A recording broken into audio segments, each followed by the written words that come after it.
Klub prekmurskih študentov v sodelovanju z zavetiščem Mala hiša v Lukačevcih v soboto pripravlja sprehod psov. Več o dobrodelni gesti študentov pa nam bo povedala Natalija Rebrica. Lepo pozdravljeni. Pozdravljene. Zakaj torej gre? Zakaj ste se tokrat študenti odločili, da boste pomagali živalim?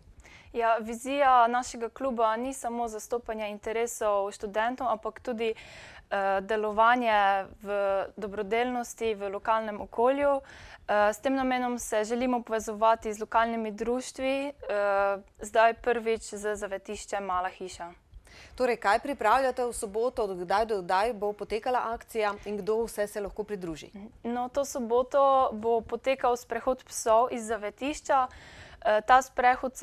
Tega sprehoda se lahko udeležijo vsi od 9. do 12. ure, lahko pridejo kadarkoli, povodcev ni treba imeti, pridejo samo z dobro voljo. Tako da vabljeni vsi, ne samo študentje. Tokrat to akcijo pripravljate prvič? Tako je, ja. Sicer pa boste zbirali tudi prostovoljne prispevke? Da, bomo jih zbirali v obliki, mislim v denarni obliki, lahko pa tudi prinesejo različno hrano za pse ali pa kakšne priboljške. Boste morda to akcijo izvedli tudi v prihodnjih letih? Bo postala ta akcija tradicionalna?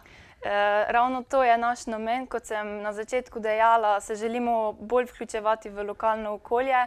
S tem namenom smo tudi začeli s tem sprehodom, ki ga definitivno želimo ohraniti tudi v prihodnje. Sicer pa je v tem času aktualen tudi študentski fond. Tukaj govorimo o enkratnih štipendijah za študente. Zakaj pa gre pri tem? Ja, Klub prekmurskih študentov razpisuje do 10. novembra, da lahko vložijo vsi študentje v socialni stiski vlogo za podelitev enkratnih štipendij. Podelili bomo 20 štipendij v višini 300 evrov. Tako da lahko se prijavi vsak vlogo in pa razpis pa najde na naši spletni strani. Sicer ta študentski fond obstaja že nekaj časa. Kolikšno je povpraševanje skozi leta? Letos bo potekal že 8. leto.